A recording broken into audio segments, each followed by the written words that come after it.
Falando sobre a relação entre os deuses e os homens, tem uma diferença, a gente consegue ver, entre essa relação na Grécia Antiga, nas religiões, somente na religião homérica, né, para a relação entre homem e Deus na religião judaico-cristã. Para Homero e para o grego como um todo, os deuses eles eram o espelho do mundo, né? Eles eram inseparáveis do mundo, eles faziam o mundo e o mundo os fazia. A totalidade, o espaço da existência, incluindo a existência do homem, era formado pelos deuses. E os deuses, eles eram as perfeições, seja dos fenômenos da natureza, até as perfeições das virtudes humanas, né? O amor, a inteligência.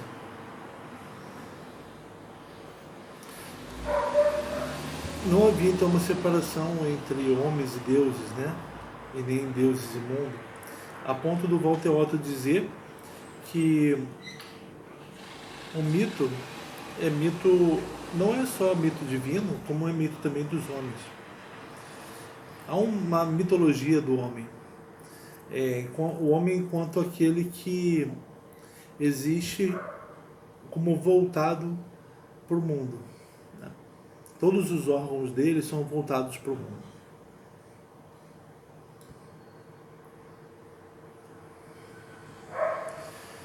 Essa relação entre homem e divindade vai ser totalmente diferente na religião judaico-cristã, em que haverá a queda, haverá a saída do homem do paraíso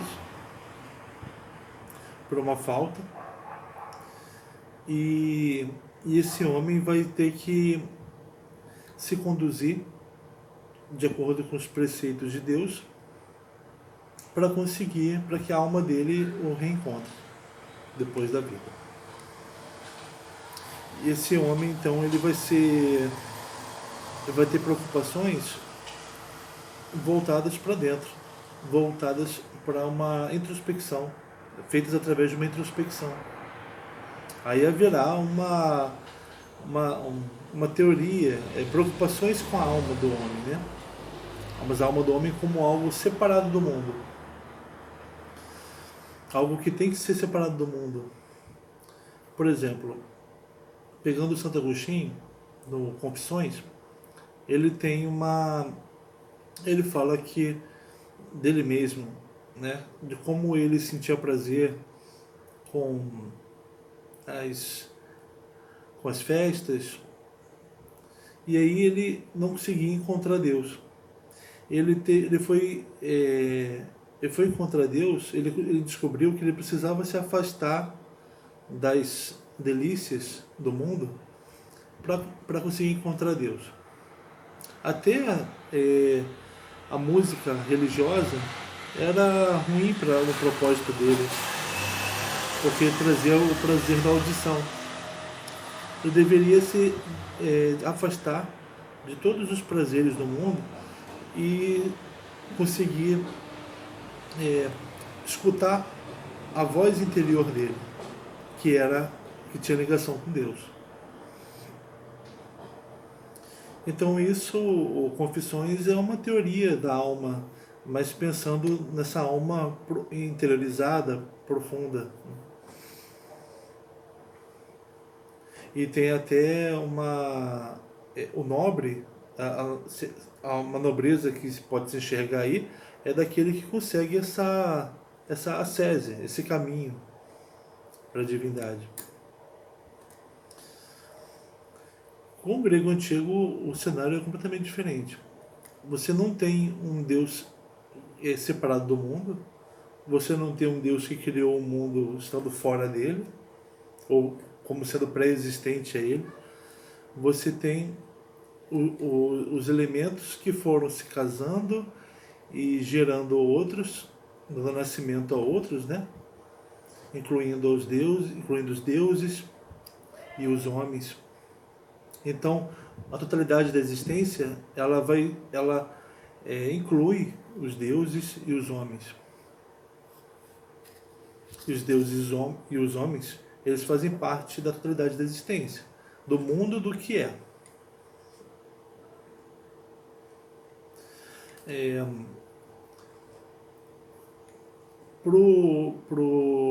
Então, nessa situação, o homem ele tem a consciência de que as divindades são presentes. As divindades são presentes, seja no funcionamento da natureza, né? Podem vir os físicos, os primeiros filósofos, explicar o todo por um aspecto material, mas a concepção de que os deuses estão presentes vai se manter, né? Mesmo ainda com o surgimento dos físicos no século V a.C.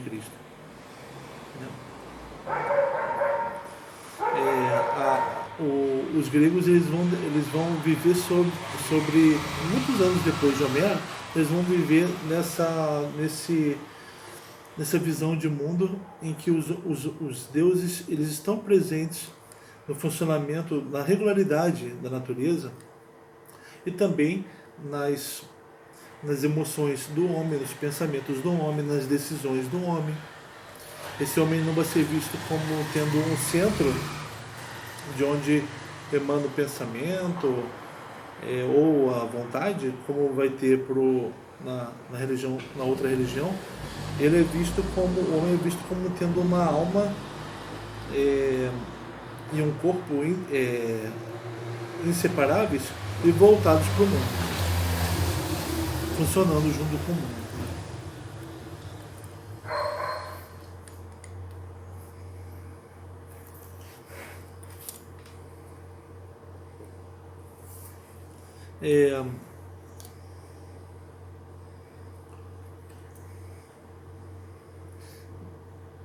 Os homens eles vão ter preocupações morais, mas não é uma moral como vai ser para outra religião. Os gregos eles vão pensar a moral como estando ligada ao intelecto, não a um intelecto exercitado a partir de uma capacidade da alma individual, mas o intelecto como sendo uma participação do homem no conhecimento do todo. Porque o homem, tendo uma alma, né, essa alma faz parte do ambiente divino, né? Então, por meio disso, o homem ele conhece as coisas. O intelecto, a moralidade pensada pelo intelecto, fazer o bem porque se conhece o que é bom, isso é uma concepção que vai ser estranha para a gente. A gente pensa fazer o bem como ligado à índole, né? A vontade como ligada à índole, mas para eles não. A fazer o bem estava ligado a conhecer o funcionamento do todo, mas não conhecer do ponto de vista meramente racional, mas conhecer como comportar-se de acordo com. O homem que conhecia o bem, ele se comportava de acordo com o bem, né? E por isso ele conhecia o bem, não tinha essa separação.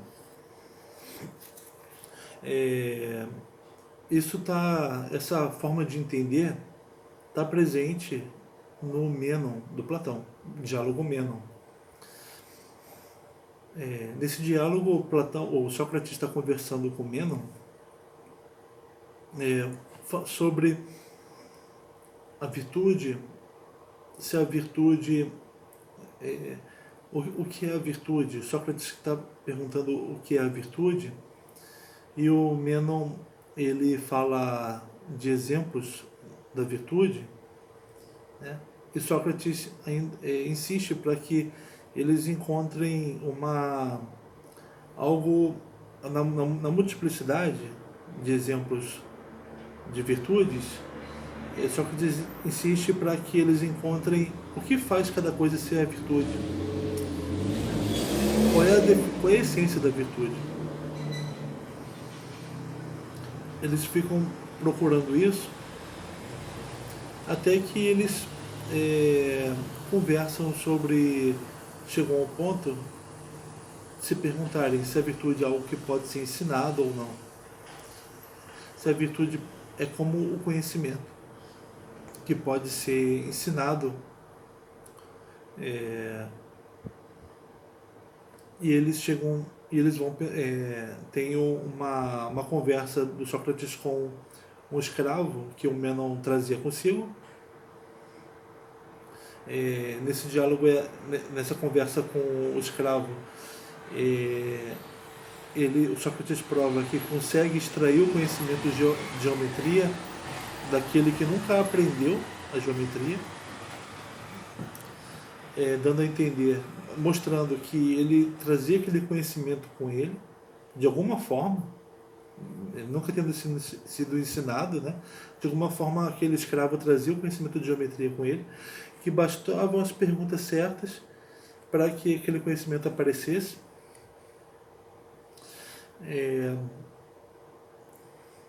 E aí então o Sócrates está encaminhando a conversa para a ideia de que existem saberes que não são aprendidos. Eles chegam à conclusão que a virtude não pode ser aprendida nem ensinada. Não existem mestres da virtude. Por exemplo, os grandes homens virtuosos de Atenas, eles não tiveram filhos virtuosos. Eles foram virtuosos, mas eles não eram mestres, não eram professores daquelas virtudes. Então, virtude não se ensina. Então, se nasce com a virtude? Também não, porque se isso acontecesse, se separaria, né? Aqueles que nasceram virtuosos daqueles que não nasceram virtuosos. Não, a virtude ela tem vários aspectos, né? Mas o principal deles é a sabedoria. A sabedoria é essencial para que se seja virtuoso, porque sem a sabedoria as outras virtudes podem ser mais. O homem, por exemplo, a virtude da força, sem a sabedoria, o homem pode usar a força de forma ignorante e fazer o mal. Então, para a virtude resultar no bem, ela precisa da virtude principal governando, que é a sabedoria. Mas essa sabedoria, então, ela é ensinada? Não. Ela nasce com a pessoa? Não. Então, como que o homem tem a sabedoria ou não tem a sabedoria, né? Para encaminhar as virtudes dele, para gerar o bem através das virtudes.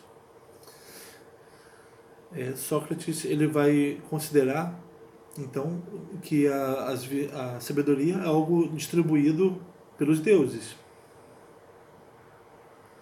É algo que os homens têm ou não têm de acordo com a vontade dos deuses. Sócrates faz uma diferença nesse diálogo, né, entre aquele que tem um conhecimento, que para ele é o filósofo, é aquele que atinge o conhecimento das formas, né, do homem que tem o saber verdadeiro. O saber verdadeiro, ele é aquele saber que é verdadeiro, mas o homem ele não sabe por que aquele saber é verdadeiro. E ele não sabe que aquele saber é verdadeiro. É a sabedoria dos reis, é a sabedoria dos legisladores, é a sabedoria de todos aqueles homens que fazem o bem, que têm a sabedoria, para fazer, movimentar as virtudes deles, né, em direção a produzir o bem, mas eles não têm o conhecimento, eles não sabem as causas daquilo, que as causas da, do bem são as formas, né, na teoria, no ambiente do Platão, né, no entendimento do Platão. É como, por exemplo, os profetas que falam tomados pelas divindades, eles não têm um conhecimento das divindades. Melhor, eles não têm um conhecimento das causas pelas quais aquilo que eles falam é bom. Esse conhecimento das causas pelas quais o que se fala é bom é do filósofo. Aí o Platão já está fazendo uma diferença entre a religião e o filósofo. Mas o religioso, ele tem o saber verdadeiro, ou melhor dizendo, a opinião verdadeira, né?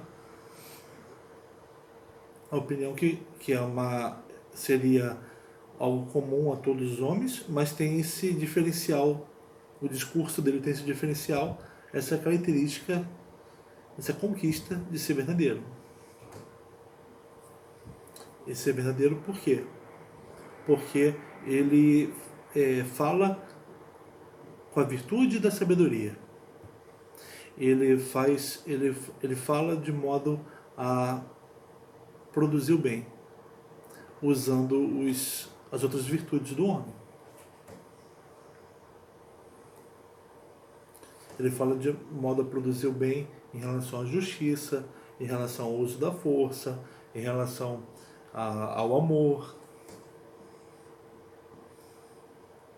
Isso é algo que pode ser comum aos homens, sem precisar que ele seja filósofo, sem que ele precisar que ele conheça a causa daquela virtude, algo comum aos homens. Você vê que o Platão ele faz uma diferença do filósofo para o homem comum, uma diferença intelectual, que não é uma intelectualidade vazia, como a gente poderia entender, está no espírito grego, da Grécia Antiga. O intelectual como a percepção que o homem tem do mundo, de como o mundo é, de como as coisas são.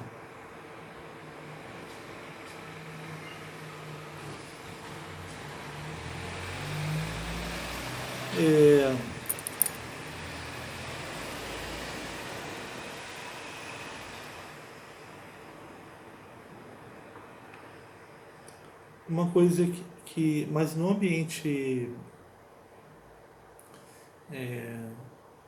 antes do Platão, né, a gente pode entender como um ambiente homérico ainda,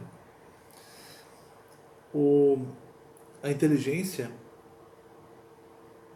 que com Platão vai ser uma característica da alma do homem que pode fazer contato com aquilo que é intelectivo, né, com as formas.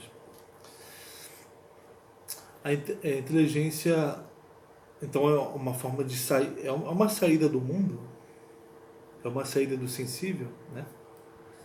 Por meio do intelecto, o homem sai da apreciação das coisas sensíveis, né?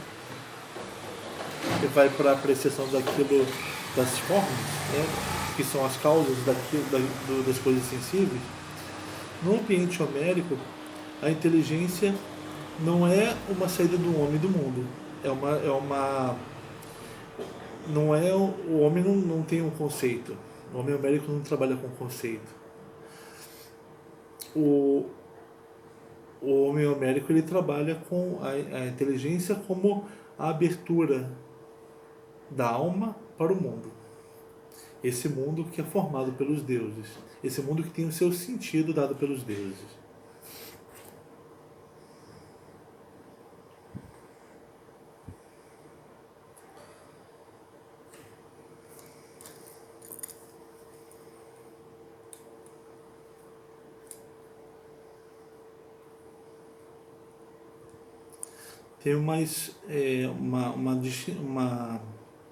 tem tem um entendimento que precisa ser fino entre o funcionamento do homem homérico,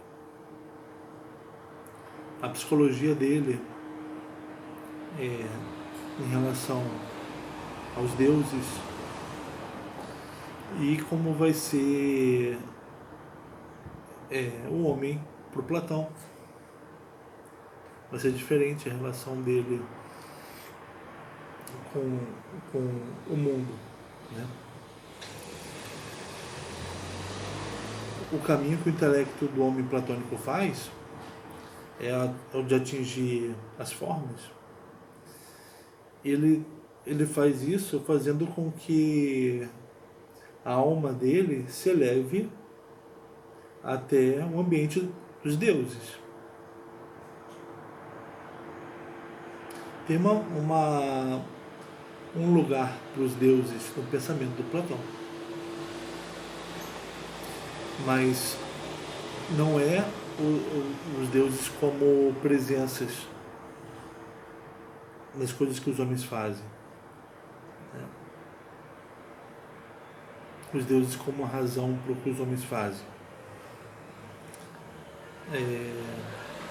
Os homens dividem a responsabilidade do que eles fazem com os deuses, né? Com Édipo, ele é responsável pelas coisas que ele fez, pelo destino dele, mas os deuses também, né? Assim como Helena, essa é a tragédia, né? Os homens são responsáveis por aquilo que eles fazem. O homem é junto com os deuses, uma responsabilidade compartilhada. Isso no mundo com a presença divina, respondendo pelo comportamento do homem. Mas por Platão, os deuses vão ser, além do ambiente cultural de onde ele parte, para usar algumas metáforas, né? Ele também entende que o mundo dos deuses é o mundo das formas, é o mundo do que é. Ao passo que o mundo da existência terrena é o mundo dúbio, é o mundo do que é, mas também o mundo do que não é. É o mundo da mudança, é o mundo do Heráclito. Então tem uma mudança na concepção do Platão, do mundo e do homem para o Platão, do que é para o Homero. A gente ainda vai chegar no Platão. Eu estou trazendo aqui só para a gente fazer essas distinções. Depois, no cristianismo, vai ter uma separação maior ainda entre a divindade e o homem. E vai ter um jogar do homem numa introspecção, né?